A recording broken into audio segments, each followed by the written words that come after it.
registration package. So please open up your registration package and turn to the last page. Yeah, so this is the COVID declaration form for, oh, is this one, the last page? The last page is registration. Yes, of the registration package. So this is also a COVID declaration form, but unfortunately, we have to do it twice. This is for the office, and this, yeah. Anyways, okay, so first fill out your name, email address, and your contact phone number. Now, I don't have an email. Yeah, that's fine, you can leave that blank. So just fill out your contact phone number. But we do need at least one of them, because should we need to contact you, we need to trace, contact tracing, then we need to be able to get in touch with you. Okay, so I'm gonna read through every single question. You're gonna have to check no for everyone. If you check yes, then you're gonna have to leave. In the last 10 days, have you tested positive on a rapid antigen test or home-based self-testing kit? Again, please check no. In the last 10 days, has someone you live with been sick with symptoms associated with COVID-19 and or tested positive for COVID-19? In the last 10 days, have you received a COVID alert exposure notification on your cell phone? In the last 10 days, have you been identified as a close contact with someone who currently has COVID? In the last 14 days, have you traveled outside of Canada? Are you experiencing any of the following COVID-19 symptoms? Fever, chills, cough, shortness of breath, muscle aches, sore throat, runny nose, shortness of breath, headache, loss of sense of taste or smell, vomiting, extreme tiredness. Please state it and sign it. Today is January the 15th. Leave it with you. I will collect it later.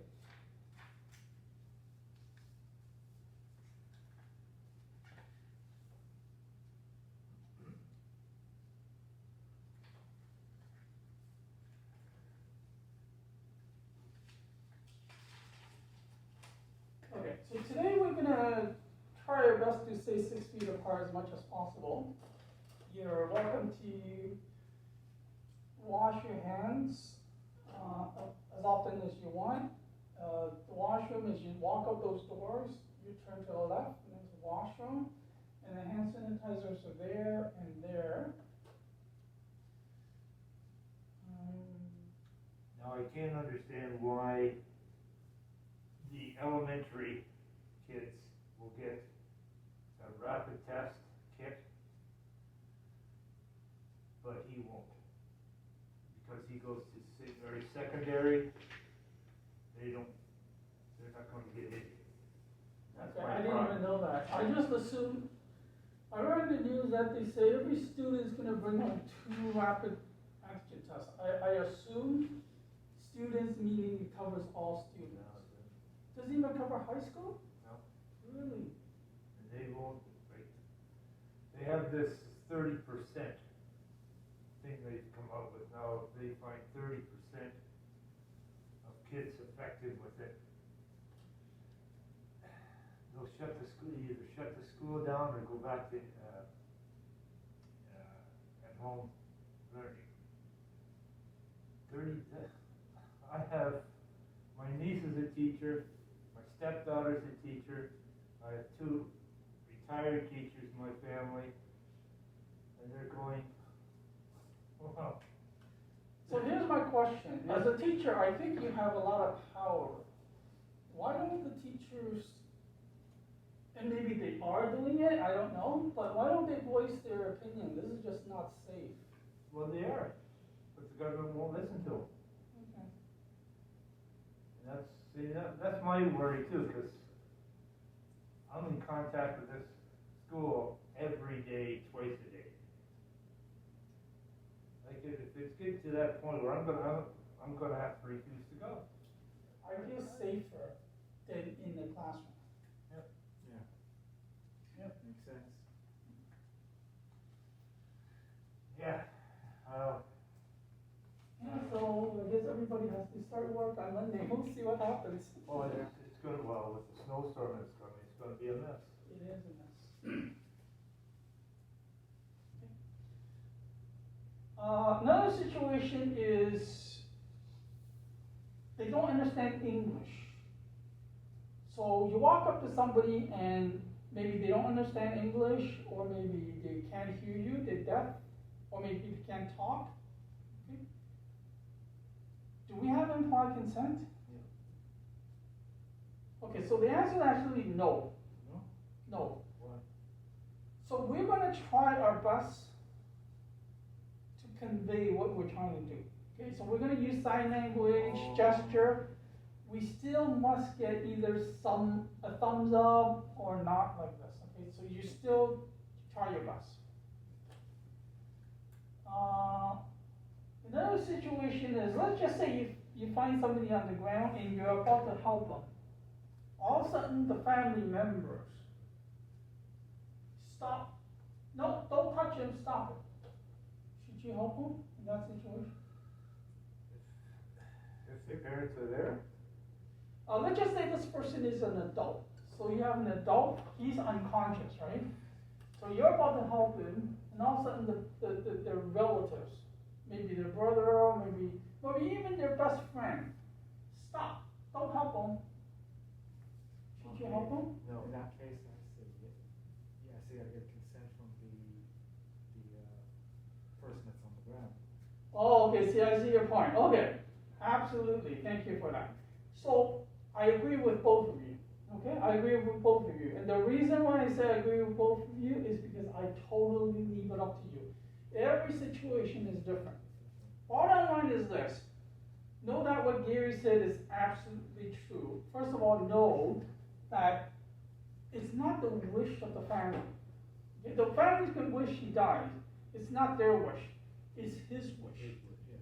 And because you have implied consent by law, okay, you already have consent. So you do have the right to help them regardless of what the family members want. Because it's not their wish. But I also agree with John. Okay? Because personally, if I was in that situation, I would not help. You know, I'm starting to help, and all of a sudden the family says, stop it. Okay. If you don't want any help, I won't. I'll just pick up my phone and call 911. That's what I would do. Yeah, you can do that. Well, doesn't the next of kin have the right? No. They It's don't. they don't. It's his wish. Mm. Yes, So because he is unconscious. He hasn't got he's not. Okay, conscious. so I understand. I think I understand what you're trying to, because I can read your mind. I understand what you're saying. If as a first aider, we have implied consent, but once he goes into a hospital and the doctors will have to perform whatever surgery, then the doctors will not have implied consent. Right. Because it's a different level now. Okay. But for first aider, if he is unconscious, we have the right to help him. Remember, we're not doing all kinds of like surgery or heart operations or brain surgery. We're not doing that, right? So we're simply, as first aiders, trying to help him. Even with the next of kin says don't touch it. You do have that right. That right? Yes. By law, you have that right. Because again, it's his wish, not the wish of their wives, or not the wish of their kids, and not the wish of their brother. Wow, that would be an interesting court case. It will be, but trust me, when you go to court, you have that right. You do have that right. It's his wish. You see Because you will have, think of it this way, John. There's two situations. You can have family members that really, really care about the person, and usually that really is the case. You really, really want your mother to live or your father to live because you love them.